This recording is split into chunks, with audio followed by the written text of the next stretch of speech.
Hey everybody, Jason Burmis here, and I have a very special guest with me. She is Christy Doff. She's part of the Action for Assange network, a network, in my opinion, not getting enough attention, just like the issue of Julian Assange, his illegal arrests, the illegal indictments, the illegal detention of Chelsea Manning is also not getting enough attention. Christy, why don't you tell the people a little bit about yourself and how you got involved with this very important issue? Yeah, so I have been working with Unity4J for a little over a year now. I've been mainly working as an admin for the Twitter team for Unity4J, and also done some other roles as well as work as their spokesperson when need be, when we've had press releases and needed to make statements on breaking news about Julian Assange. So yeah, I started out as that, and then Unity4J used to have weekly vigils, and once we those kind of came to a close, to a completion early summer. Action for Assange actually decided to pick up that torch and start the weekly vigils back up. I was one of their first guests on their first week, and they asked me to come back and be a co-host. And last night was our 14th show. So yeah, we've been on a roll, diving into not only the latest breaking news on Julian Assange, but interviewing activists.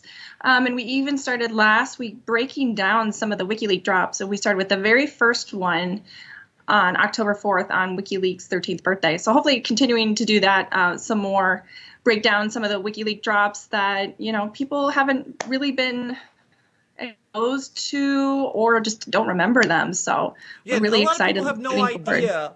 First of all, a lot of people have no idea that the only reason that we got that footage of those reporters being blasted out, the only reason that we found out that people were being sexually abused at Abu Ghraib, including children, were because of these Chelsea Manning leaks. And even when Seymour Hersh tried to do the story on it, most people did not want to touch it.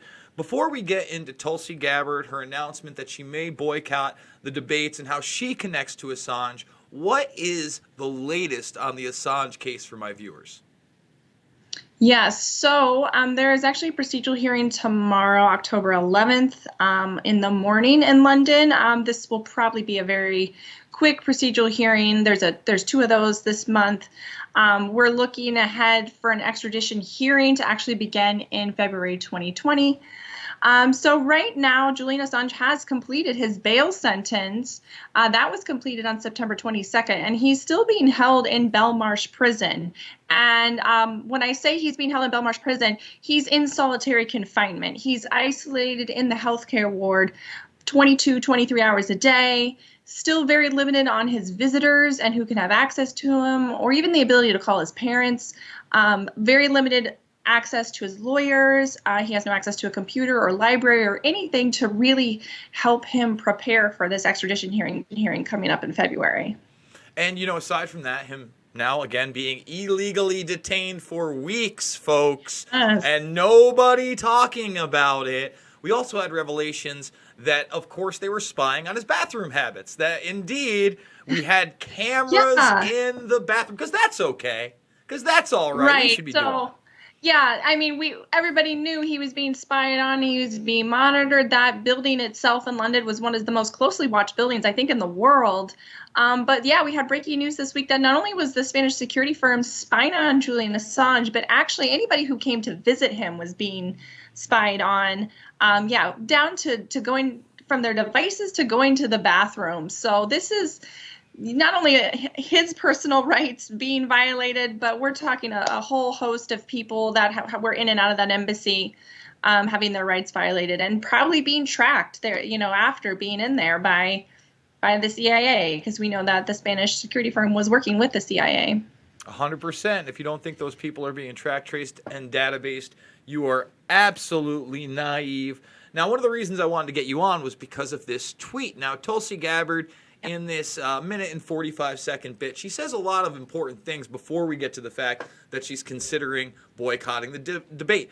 Two of those things that I thought were extremely interesting and important is one, she said we don't really have debates going on in this country right now. It's nothing more than reality TV to sell you a narrative, which I thought was awfully brave to say, but is in fact the case. And she said what Bernie Sanders refuses to say, that the DNC rigged the election against him in 2016. When the guy who they did it against is running and cannot say that, when the guy they did it against is asked about Assange and says he's aware of the issue, but he can't speak on it, you should know he's lost, he's done, it's over. No mas, no mas. Now, she ends it talking about possibly boycotting the debates. I personally hope that this is a call for the media to bring attention to this, which they won't, and not her actually doing it, because we already lost her voice in the last debate with the rigging of certain polls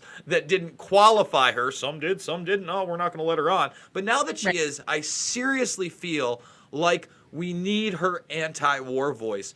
What is your take on this video? Yeah, I mean, I'm not a campaign strategist at all. I don't claim to be, but I'm really hoping that this is a strategic move to not only bring hearts and minds back to the forefront that the DNC rigged 2016 and they're likely doing it, are doing it, gonna do it in 2020. So yeah, I'm hoping it's a way to rally her voter base. And I'm hoping she's not seriously going to boycott. As much as I'm anti-establishment, I want to be like, hell yeah, boycott, but I know it won't do her any favors. And I know the media, the mainstream media, will just spin it so negatively to her and totally discount her for it. They won't see it as a boycott. They won't see it as somebody standing up to the establishment. So I'm hoping that this is a way to rally towards the debate, and that she can really go on there and call it out, call everybody out, just use that platform in case it is her last debate. I don't know what her prospects look like for qualifying for the next one, but I'm hoping she comes out on fire with this. No, I do too. And, I get a lot of flack from my audience. They think, oh, you want to vote in a gun-grabbing commie CFR member. I'm not even saying I want to vote her in. I do know that there are 10 people up there, and there were 10 people up there last time, and not one of them is truly anti-war. Not one of them talks about the fact that Al-Qaeda are our main allies in Syria, and right now, that point has to be driven home more than ever. I keep hearing, oh, the Kurds are our allies. They fought ISIS. By that logic, the Iranian Revolutionary Guard is also our ally because they fought ISIS in that region in Syria as well. However, the neocon warmongers, the establishment machine, continues to want us in Syria, despite the fact we went in there illegally in 2012 via Timber Sycamore and the Obama administration, despite the last gas attack in Duma never have fucking happened at all. Robert Fisk, Pearson Sharp both went down there within days of the attack. There was no evidence of it. One of the children who was supposedly gassed held a press conference with international leaders that was completely ignored by the U.S. media. And then when the OPCW puts out a report saying Assad bad, the internal investigator somehow gets his paper leaked where he says that is a staged attack and those canisters were obviously placed there. Crickets in the mainstream media, crickets from the mainstream left, which is about 95% of it right now. How do we explain to people that just having Tulsi Gabbard in the debates is important, especially when she is the only candidate, and this is 5 months ago, by the way, 5 months ago, to say that she will drop all charges against Assange and Snowden, key whistleblowers of our time? How do we change the conversation? Yeah, I think, and we talked about this a little bit last night on our show about if we would like Tulsi to bring up Assange on the stage. And really, I would love for him to be a topic on the stage. But my caveat to that is if she brings it up, she's got to fight back, because every other candidate on that stage is just going to do the mainstream talking points on Assange and not even probably mention Manning or Snowden. So I really think Tulsi needs to make the case for how important Assange's extradition hearing is, and if he is charged, and the implications that has on the press from here on out. Like, that has to be made, that understand that this is going to impact free speech, this is going to impact free press, and your right to know what's going on in the world, because if this can be done to Julian Assange, it's going to set a precedent to be done to any journalist, can be extradited to the U.S., prosecuted, put through a show trial, and then thrown away into a prison and never seen again. So I think I want her to be strong on this issue, and I want her, if she can bring it up in some way, shape, or form, to really have the chance to rebuttal anybody who, sits and says, Julian Assange hurt people, he's not a real journalist, whatever smear they choose to go with at that point. Nonsense Whoopi Goldberg talking points while she agrees with warmonger Meghan McCain. Yes. I mean, what a monster, Yes. both of them. I mean, you have no excuse, Whoopi Goldberg. How dare you even insinuate something like that when the paper showed real people who got really killed and really tortured, Yeah. a real lot. And the monsters responsible for that, they don't have my fucking sympathy. It's as simple as that. And we have to realize that, and I hate to kind of make this, I guess it's an analogy, but during the 1980s, Larry Flint, in his Penthouse publication, again and again, would offer bounties on politicians who would have affairs but would be very right-wing against him and conservative. And he brought out many of their affairs, and that was through offering a bounty on information. Julian Assange doing the same thing, but in a larger scope in geopolitics, is not a crime. Yet that is part of the indictment that they are saying he is a cyber terrorist on, by the fact that he encouraged people. He encouraged them by offering a bounty for truthful information and documents that would expose corruption.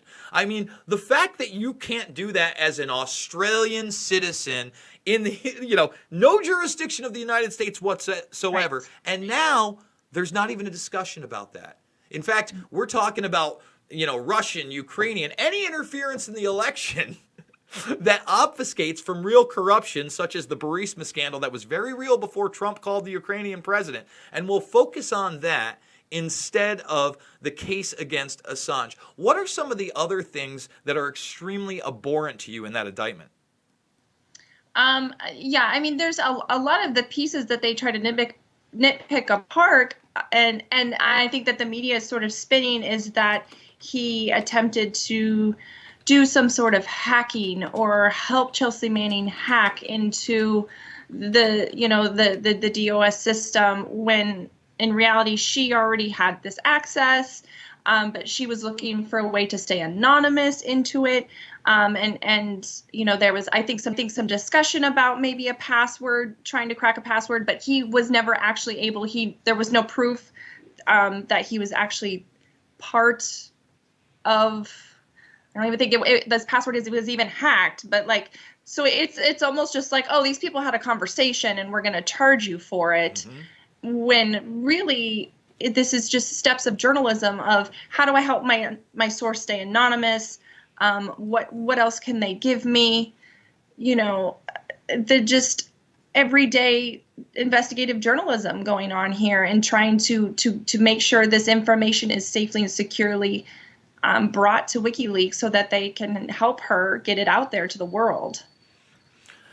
Action for Assange. And a lot of times other people like to, you mentioned Whoopi Goldberg on The View. They like to bring up the election of 2016. And I just want to emphasize that those indictments have nothing to do with 2016. This is all Chelsea Manning, the leaks that happened in 2012. The indictments are focused so far solely on those leaks. And a lot of people aren't focusing on the fact that Manning was taken in, let go, and then taken in again, and now has not seen the light of day for Manning's refusal to testify against Assange. Another dangerous precedent to be set, because there were two things that I was like, all right, Obama, it was the Iranian nuclear deal, more peace is better, actual talks are better, and, oh my God, he commuted Manning's sentence out of nowhere. I mean, I was like, I didn't see that coming at all. I mean, at all. And it happened. Right. And, you know, for that to be reversed, and not only reversed, but like stab in the neck reversed with a guy that was like,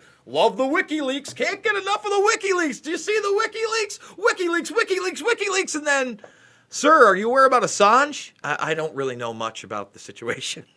And that's what we've gotten from President Trump on the Assange thing. So as long as somebody's going to talk about it, Tulsi Gabbard, we're going to talk about her. I think that's extremely important.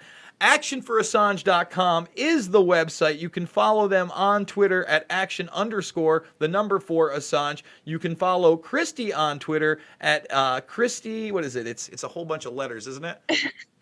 Yeah, Christy MKD84. Christy, is there anything else we should know right now about this subject? I really encourage you to tune in to our free Assange Vigil every Wednesday night, 10 p.m. Eastern. You can follow us on Twitter, like you said, Action for Assange. The channel is Action for Assange on YouTube.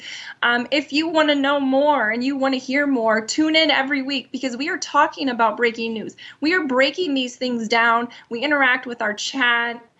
We want to help people understand this subject more. So that's a great resource. Follow Unity for J. Follow me. There's so many people you can be following. There's so many resources to accurate information on this story. And I really encourage people to introduce themselves to WikiLeaks, introduce themselves to Julian Assange, and do the research and really understand what's happening here. Awesome. Christy, thank you so much for joining us. We will have you on in the near future. Anytime, just reach out. Thank you for having me. All right. We are going to continue on here and let you guys know that I am a documentary filmmaker. You can see all my films for free on this very channel. Loose Change, Final Cut, Fabled Enemies, if you want to know a little bit more about 9/11. The thing that got us in this war on terror. Invisible Empire, A New World Order Defined, and Shade the Motion Picture, all in the documentaries playlist on this channel. We're doing it 3 to 7 times a day. Make sure you're thumbing the video up. You're sharing it with others. And, hey, you could ring that bell for notifications, or you just hit the blue star. There's new stuff every day, guys. So join the Burmese Brigade. Let people know about the channel. That's how we're growing. Hopefully, we're going to hit 35K today. If we do, we'll do an AMA on 35K. Hopefully, we'll get to 40, then 50, then 100. And we're hoping to do it with your help. This is how we're doing it. $5, $10, $15 means the world to me. There is no Patreon. There is no Subscribe Star. I don't have secret content. I don't have secret sources. I don't have a program or a course for you. Instead, what I have is the truth. And me trying to kick out the jams that matter, that are not bipartisan, that are not part of this false left-right paradigm, but that promote the truth and let you decide and have your own discernment. Thank you guys. I love you guys so much, and I'll see you on the flip side.